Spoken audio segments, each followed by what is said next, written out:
हर हर Mahadev everyone.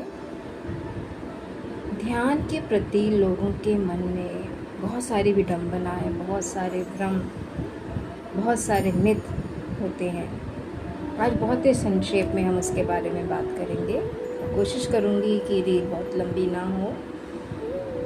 बहुत से लोगों के मन में ये भ्रम होता है कि अगर हम आध्यात्म मार्ग पर चलेंगे तो हमें संसार छोड़ना पड़ेगा और हमारी खुशियाँ समाप्त हो जाएंगी, हम लोगों से दूर हो जाएंगे, या फिर कह सकते हैं कि हम जीवन का आनंद जो है वो नहीं उठा पाएंगे। लेकिन वास्तविकता इससे बिल्कुल भिन्न है, बिल्कुल अलग है।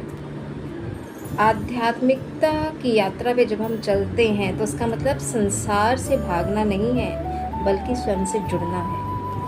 ध्यान आपको परिवार, काम, समाज, आपकी जिम्मेवारियां, इससे भागना नहीं सिखाता, बल्कि और अधिक सूक्ष्मता से और अधिक जिम्मेवारी से, जागरूकता के साथ में, प्रेम के साथ में, संतुलन के साथ में आपको जीना सिखाता है। हाँ, एक छोटा सा परिवर्तन अवश्य आता है, पर वो पॉजिटिव होता है।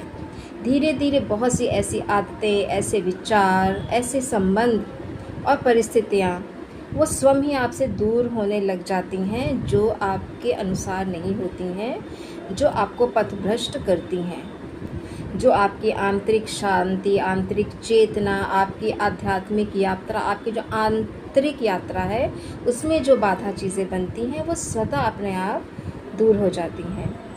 ये दूरी किसी दबाव से नहीं आती कि अब आप साधक हो गए हैं, असाध्वी हो गए हैं, तो अब आपको ऐसा नहीं करना। ये स्वतः होता है, ये समझ बूझ के साथ में ऐसा होता है, क्योंकि ये चीज़ें, ये जो दूरियां होती हैं ऐसे लोगों से, वो किसी प्रभाव की वजह से नहीं आता, कोई प्रेशराइज आपको नहीं करता है, बल्कि ये स्वतः और आपकी समझ से होती हैं।